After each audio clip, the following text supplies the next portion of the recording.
Bonjour à tous. Aujourd'hui, Santé Plus a choisi de consacrer son sujet aux maladies cardiovasculaires. Effectivement, c'est un sujet qui fait partie des sujets les plus importants quand on parle de prévention, de dépistage et de traitement.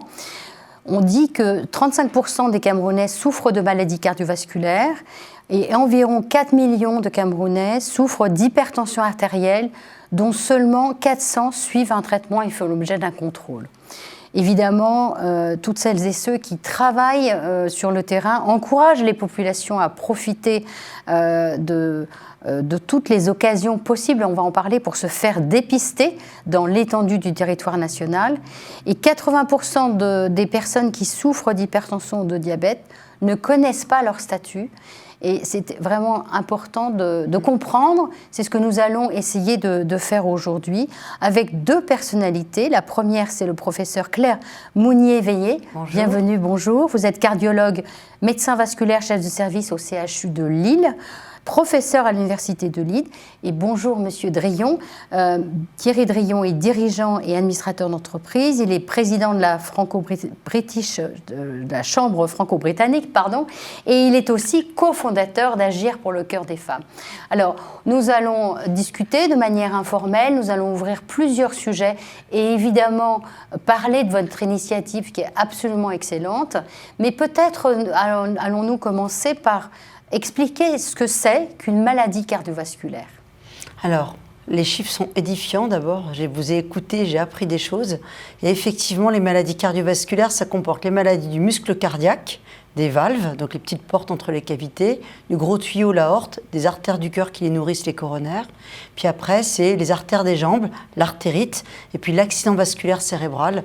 Donc c'est vraiment quelque chose de très large qui concerne tous les organes, tous nos organes.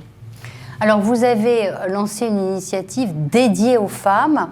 Alors, pourquoi dédiée aux femmes? Parce que, si je ne dis pas de bêtises, elles sont peut-être plus à risque et peut-être moins bien prises en charge par le corps médical. Est-ce que c'est bien ça?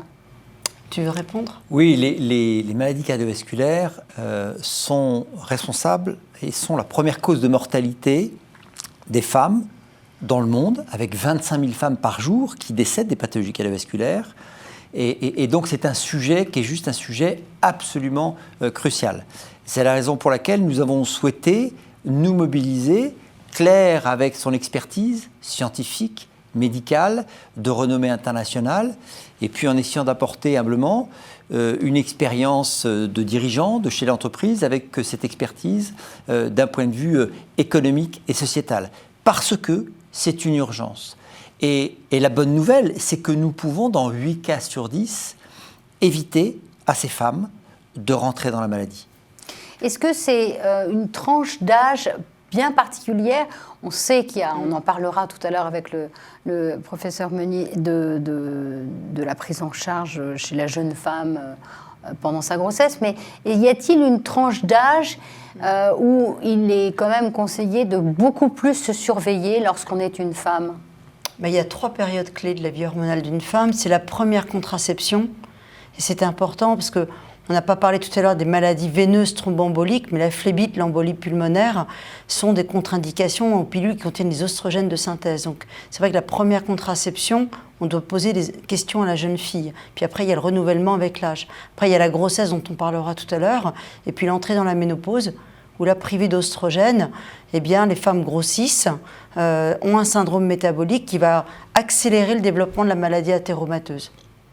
Alors, en fait, ce que vous êtes en train j'essaie de reformuler. Pour les jeunes filles qui sont sous contraception, c'est peut-être pas bien de marier contraception et tabac.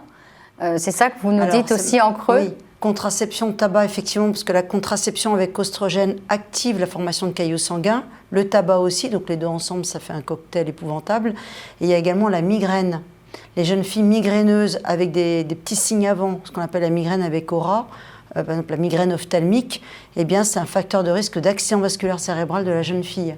Donc il y a vraiment des feux rouges que doivent connaître les jeunes filles qui nous écoutent, mais également les médecins et le pharmacien qui va délivrer le médicament à connaître absolument. Et il n'y a pas besoin d'être médecin pour connaître ces feux rouges-là. Il faut que tout le monde le sache. Alors, chez la femme, pendant la grossesse, est-ce que là, c'est simplement pouvoir avoir un entretien avec sa gynécologue parce qu'il y a une hérédité dans la famille? Est-ce que c'est ça Alors, la grossesse, c'est très complexe. C'est soit la jeune fille a des facteurs de risque, enfin la jeune femme a des facteurs de risque. C'est une dame hypertendue, par exemple. Oui. Là, il faut faire une enquête sur une cause éventuelle curable d'hypertension, parce qu'on sait que ces femmes hypertendues ont un risque de placenta de mauvaise qualité qui va augmenter le risque d'accident cardiovasculaire. Et puis après, vous avez les femmes qui ont, notamment en Afrique, des femmes qui ne sont pas bien dépistées, qui ont des maladies valvulaires, des maladies du muscle cardiaque. Et là, ça peut être effectivement catastrophique de mener une grossesse si le bilan n'a pas été fait en amont. Dans l'idéal, ce serait de faire un bilan aux jeunes femmes dont on pense qu'il y a un risque de mettre en route la grossesse. Mais dans la vraie vie, ce n'est pas comme ça que ça se passe, on le sait très bien. Donc après, c'est les jeunes femmes enceintes. Il ne faut pas qu'elles soient enceintes, mais bon, c'est difficile en Afrique, parce que ce n'est pas aussi coordonné avec des maternités comme on a en France. C'est absolument qu'il y ait des relais de terrain, des sages-femmes sur le terrain, ou même des femmes aguerries pour suivre ces femmes au plus près et identifier les femmes dont on voit que ça commence à aller moins bien, quoi. Alors, première zone à risque, l'âge de la pilule, la contraception. Deuxième âge à risque, l'âge de la grossesse. Oui. Et puis, troisième âge à risque, le temps de la ménopause. En effet, on sait que une personne sur deux prend 5 kilos tous les 10 ans. Donc, si on a un surpoids, on est déjà plus à risque. Mais lorsque la préménopause, ou est-ce que c'est la ménopause, à quel moment, en fait, le cœur s'emballe, si je puis dire? Dans les 5 ans qui précèdent l'arrêt des règles, on va prendre effectivement sournoisement ce poids-là. Il y a déjà une carence en oestrogène qui agit sur le corps. Et puis après l'arrêt des règles, il faut compter 5 ans pour que les artères soient bien rigides. Donc, mais ce n'est pas une fatalité. On peut agir... alors, les patients africains, les habitants africains sont extrêmement sensibles au sel. Et c'est pour ça qu'il y a des hypertensions aussi méchantes et effrayantes en Afrique. C'est parce que le rein de l'Africain hypertendu n'est pas capable d'éliminer le sel, et l'hypertension du sujet africain est beaucoup plus méchante. Et donc finalement, les femmes africaines qui rentrent dans la ménopause, elles sont encore plus à risque de développer un accident cardio-neurovasculaire, enfin un AVC ou un infarctus. Donc ça, on sait que c'est génétique. Oui. Les Asiatiques vont plus faire de maladies athéromateuses, les Africains font plus d'hypertension et de complications de l'hypertension artérielle. Est-ce que c'est une maladie qui a évolué au cours du temps? On dit que le stress, la pression, les émotions ont beaucoup plus... Est-ce que c'est quelque chose qui a évolué? Vous voyez plus de femmes atteintes de maladies cardiovasculaires qu'il y a 10 ans? Alors, il y a un changement qui s'est opéré. Pourquoi? Parce que nos mères et nos grands-mères avaient finalement, dans l'inconscient collectif, un rôle qui était de s'occuper de la famille, de s'occuper de leur mari. Et finalement, elles avaient un rôle qui était un rôle un peu plus sédentaire. Aujourd'hui, les femmes sont des femmes actives. Et tant mieux. Elles participent à la vie collective. Mais elles ont finalement la triple peine. Elles sont à la fois dans l'entreprise, et j'en sais quelque chose, et elles subissent tout le stress qu'il y a autour d'une femme dans l'entreprise. Elles sont mères de famille, elles sont épouses, etc., etc. Et on l'a vu d'ailleurs à l'occasion de cette crise sanitaire et du confinement, où elles ont dû cumuler tous ces stress qui se sont empilés les uns sur les autres, tel un millefeuille. Et c'est ce qui fait qu'on a vu apparaître des pathologies qui se sont aggravées dans le temps. Quand un homme dit à son épouse « j'ai mal au bras, je suis oppressé, j'ai mal là », la première des choses qu'elle va lui dire, c'est « on va tout de suite voir un cardiologue ». Ouais. Quand une femme dit à son entourage « je suis fatiguée, j'ai des migraines et j'ai des nausées », on va lui dire au mieux « écoute, ma chérie, tu vas te reposer ». Sauf que ces symptômes, qui chez une femme sont différents des symptômes de chez un homme, eh bien ces symptômes-là sont très très importants. Et c'est l'une des vocations avec Agir pour le cœur de femme, c'est finalement d'associer cette intelligence collective, d'associer l'ensemble de l'écosystème de santé, que vous soyez pharmacien, que vous soyez kiné, que vous soyez généraliste, cardiologue, gynéco, et que tout le monde ait bien en tête ces signes, on va dire, silencieux, de mise en place de la maladie pour les femmes, et de faire en sorte qu'on puisse détecter, qu'on puisse faire cette prévention active, et de faire en sorte tout simplement, au même titre qu'un homme, qu'une femme rentre dans la maladie. Alors vous nous dites que le risque cardiovasculaire finalement est sous-estimé chez la femme, c'est ça que vous êtes en train de nous dire, et c'est la raison pour laquelle vous avez créé ce fonds de dotation Agir pour le cœur des femmes. Est-ce que vous pouvez nous dire, pour nos téléspectateurs, comment avez-vous fait, qu'est-ce que c'est finalement, et comment ça marche, et qu'est-ce qui est transférable, parce que ça a pris une ampleur tout de suite considérable. Je sais que vous avez des projets de développement et donc essayons de partager avec nos téléspectateurs et peut-être quelques praticiens en Afrique qui pourraient avoir envie de copier, en tout cas de suivre votre exemple. Alors copier, tant mieux. Hein, l'objectif, c'est de transmettre, c'est de participer, c'est de créer de l'intelligence collective. Donc merci de cette occasion qui nous est donnée de pouvoir transmettre. Il se trouve que Claire, depuis 30 ans, travaille autour des pathologies cardiovasculaires en ayant aujourd'hui une réputation qui est une des plus grandes cardiologues en Europe et surtout centrée autour de la femme et de la femme dans des environnements souvent de grande précarité. Elle a dirigé la Fédération française de cardiologie. Il se trouve que moi j'ai eu le privilège de diriger les plus grandes entreprises au niveau mondial. Et nous nous sommes finalement, la vie ce sont des rencontres, nous nous sommes rencontrés sur le fait de dire nous savons. Et parce que nous savons, nous ne pouvons pas dire « nous restons sans rien faire ». Et donc c'est la raison pour laquelle on a regardé tout ce qui se faisait au niveau mondial et en se disant « là, il y a une action ». Il y a une action, pourquoi ? Parce que rien n'est inéluctable. On peut inverser la tendance. C'est la plus grande pandémie sur les 25 prochaines années, la première cause de mortalité. Il y a 25 ans, c'était le VIH. Il y a 15 ans, c'était le cancer. Aujourd'hui, ce sont les pathologies cardiovasculaires. Vous savez, modestement, j'ai interrogé à peu près 250 copains, amis, dirigeants d'entreprise. Et je leur ai dit, quelle est la première cause de mortalité des femmes ? 99,9% m'ont répondu le cancer du sein.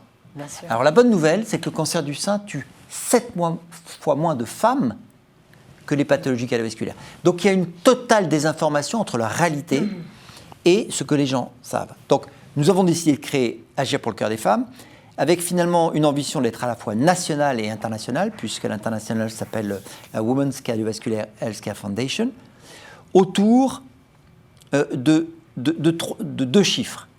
À 5 ans, c'est notre vision, sauver la vie de 10 000 femmes. Comment ?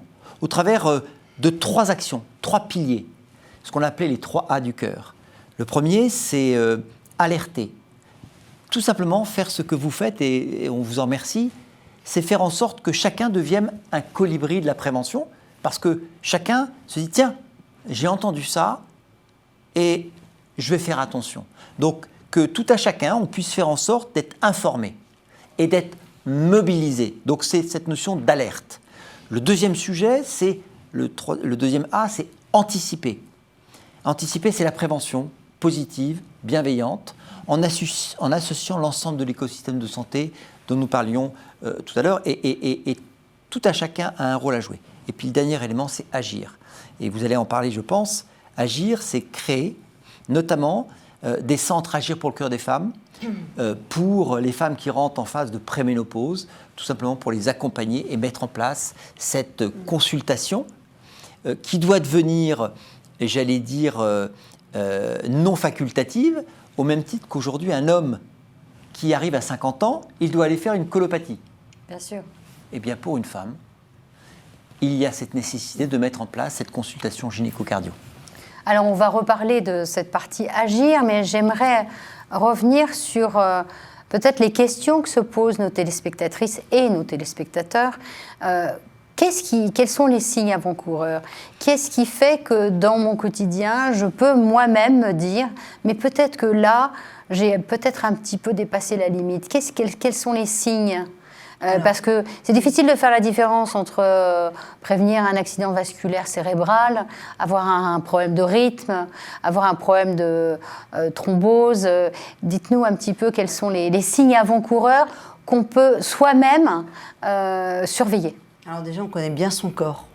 Surtout les femmes, on est habitué à avoir nos règles, donc on se connaît. Donc déjà, c'est des symptômes qui effectivement ne sont pas toujours spécifiques d'un organe, l'essoufflement, la fatigabilité à l'effort, les palpitations, les douleurs dans la poitrine.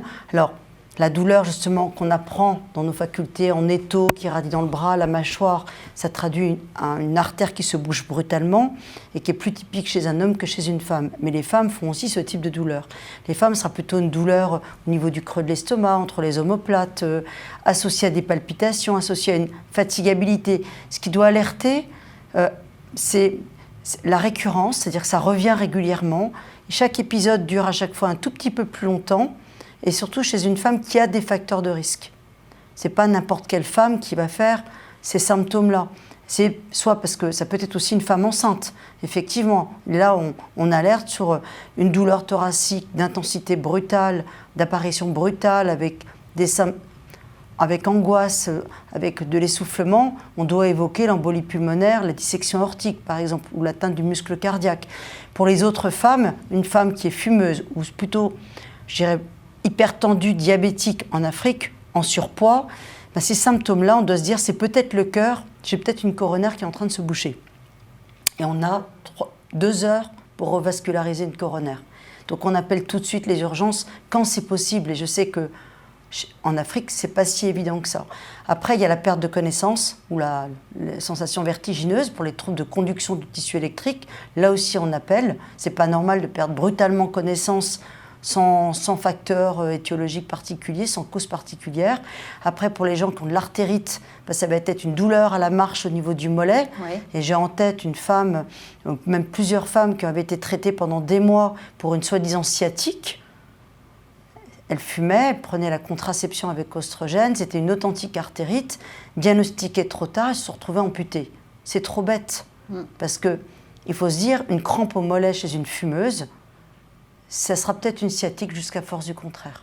Alors anticiper soi-même, est-ce que c'est changer son comportement de vie, c'est avoir plus d'activité physique, c'est essayer de manger plus sain? Qu'est-ce qu'on peut donner comme conseil? Déjà, tous les symptômes dont je viens de vous parler, quand ça se passe vraiment lié à cette maladie athéromateuse, alors on a oublié de parler des symptômes d'hypertension, et j'ai envie de revenir un petit peu en arrière, parce que vous avez beaucoup parlé d'hypertension dans votre introduction.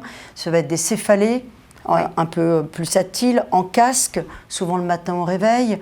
Ça va être des petits points brillants, ce qu'on appelle les mouches volantes devant les yeux, des bourdonnements d'oreilles. Ça peut être aussi l'oppression, parce que l'hypertension, c'est comme un siphon de lavabo bouché, et le cœur travaille, et finalement, il finit par se fatiguer, la personne est essoufflée. Donc ces symptômes-là doivent aussi faire dépister de l'hypertension artérielle.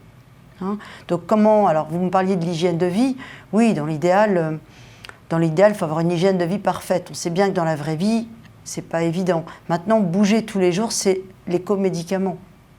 On n'a pas besoin d'aller dans une salle de sport. On peut bouger soi-même, monter les escaliers. Bouger 30 minutes par jour. La première cigarette, c'est facile à se dire aussi, il faut arrêter de fumer. Il faut accompagner les gens dans l'arrêt du tabac. Voilà. Bien sûr. Et puis après, je pense que le sel, c'est vraiment le poison. Ça tue autant que l'eau. On disait que l'eau non potable au siècle dernier. Mais le sel, c'est un des poisons de l'organisme.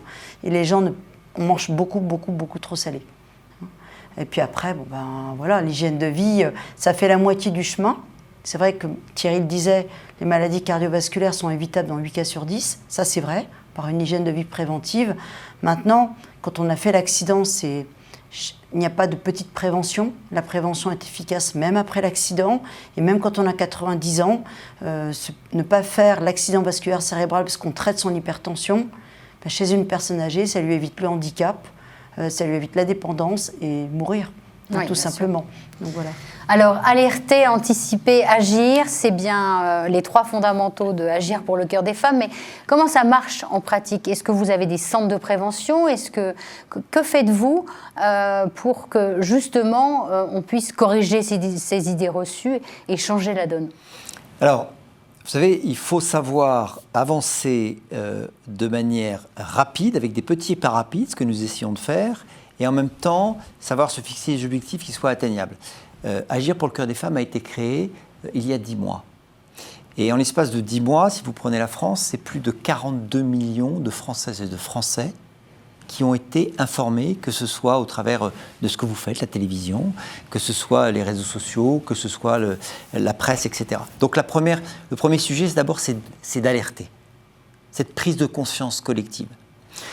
Le deuxième sujet, c'est de mobiliser. Et mobiliser, c'est ce que nous faisons, c'est-à-dire inlassablement, que ce soit en France ou à l'international. Nous l'avons fait au Royaume-Uni, nous l'avons fait aux Pays-Bas, nous étions aux Émirats arabes unis. C'est de mobiliser l'intelligence locale, de mobiliser et les gynécos, et les cardios, mais aussi les généralistes. Tous ceux qui veulent se dire « Ok, nous on peut agir, nous on peut créer ». Et les initiatives sont différentes. Vous avez d'un côté des choses formidables qui se créent dans une région qui bénéficient à d'autres. Alors nous avons pour ambition en France d'ouvrir des centres Agir pour le cœur des femmes qui vont permettre de mailler l'ensemble du territoire national. Et l'objectif, c'est de mailler les autres pays au niveau international. Alors ça va se faire dans le temps, ça va se faire dans la durée, mais c'est là l'un des objectifs. Un deuxième sujet, un deuxième projet dont je me permets de parler aujourd'hui, c'est le sujet qui finalement lie les pathologies cardiovasculaires, l'entrée dans la maladie et la précarité. Les femmes les plus précaires sont celles qui souvent sont le plus touchées par la maladie et elles sont en dehors des parcours de soins classiques. Oui. Et je pense qu'en Afrique, il y a un certain nombre de cas de figure dans le domaine. Et donc nous avons décidé de lancer une opération qui s'appelle le Bus du cœur, qui va aller tout simplement au plus près de ces femmes dans des quartiers défavorisés, au-devant de cette précarité. Et l'objectif, c'est de les remettre dans un parcours de soins, de les remettre dans finalement une initiative qui leur permette de dire « prenez soin de vous ». Prenez soin de votre vie, prenez soin de votre corps. Mais ça veut dire quoi? Ça veut dire qu'on les informe, ou du moins elles viennent s'informer, et qu'ensuite vous les remettez dans un parcours qui est avec un diagnostic chez un cardiologue, un suivi chez le médecin généraliste.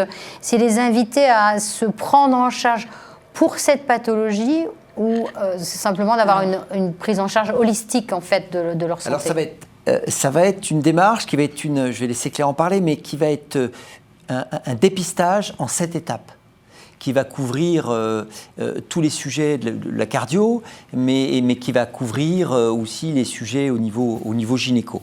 Donc vous imaginez ce bus avec un certain nombre de professionnels de santé.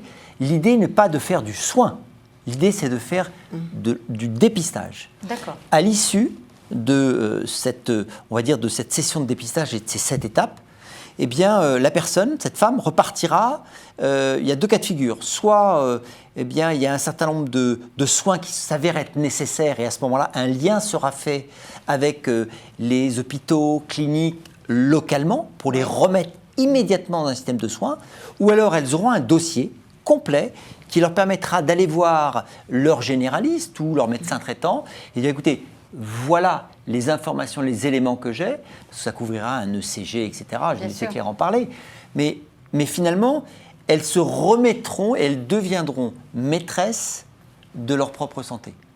Et dans ce parcours, alors quels sont est-ce que vous pouvez nous le décrire en quelques mots? C'est-à-dire que j'imagine, je mets en situation, j'ai été bien informée grâce à un conseil, on va dire, pluridisciplinaire qui représente le groupe Agir pour le cœur des femmes. Et je ressors avec quoi, en fait? Je ressors avec une IRM, une radio. Je vous provoque, effectivement. Le Bus du cœur, c'est une action de dépistage, de sensibilisation dans un quartier précaire. Oui. En amont de l'événement, on se met en lien avec les services santé de la ville, avec un noyau dur de professionnels de santé du centre Agir pour le cœur des femmes, et on travaille avec les services sociaux de la ville pour nous identifier des femmes qu'on appelle des ambassadrices santé, qu'on va former en amont. Ça, c'est notre rôle d'aller les former en amont, qui vont aller chercher les femmes sorties des parcours de soins pour leur redonner l'envie de se prendre en charge. Parce que finalement, la réinsertion va passer par la santé aussi. Donc effectivement, on a ce bus. De chaque côté du bus, si on peut dire près d'un centre, ça peut être des tentes qu'on remonte ou une mairie de quartier. On va avoir un local d'accueil avec des services sociaux de la mairie pour voir si les femmes sont vraiment dans un parcours de suivi coordonné. Enfin, est-ce qu'elles ont une carte vitale pour les femmes qui vivent en métropole, par exemple. On prend leurs coordonnées et ensuite elles rentrent dans le bus avec la cible artère des facteurs de risque qui est sur le site internet Agir pour le cœur des femmes. Vous allez dans Agir fiche pratique, elle y est. Et là, on commence par mesurer la pression artérielle de la femme avec des appareils d'automesure. Il y a effectivement un dépistage de l'électrocardiogramme par un système qui est relié à des tablettes où on met les 2 doigts et ça vous donne un tracé électro, très simple. Ensuite, il y a dépistage cholestérol-diabète avec les bandelettes.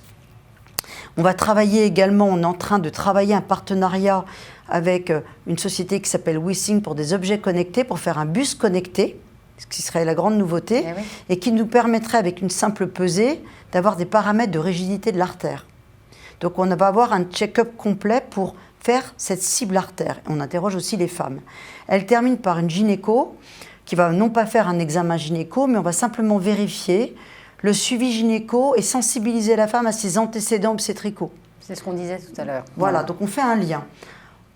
Elle repasse par la première équipe, on fait la synthèse. Il faut savoir que dans un dépistage grand public, sur 100 femmes, ou 100 hommes et femmes, il y en a 10 qui sont hautement pathologiques, qui ne se savaient pas malades.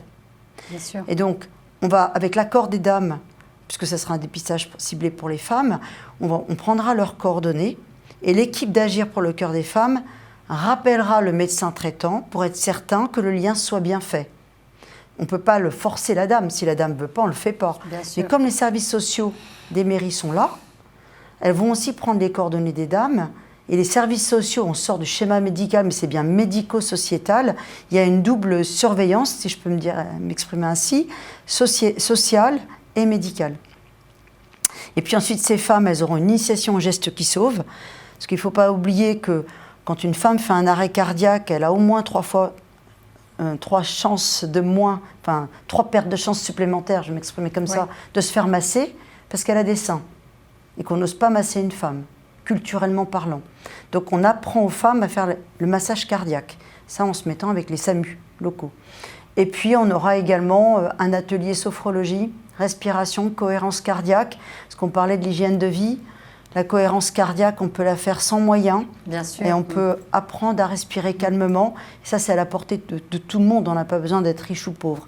Donc voilà. Vous voyez, donc c'est très pratique. C'est extrêmement pratique. Donc ça, c'est vraiment pas le soin, mais derrière, effectivement, les centres Agir dont parlait Thierry, c'est de la cardio-gynéco.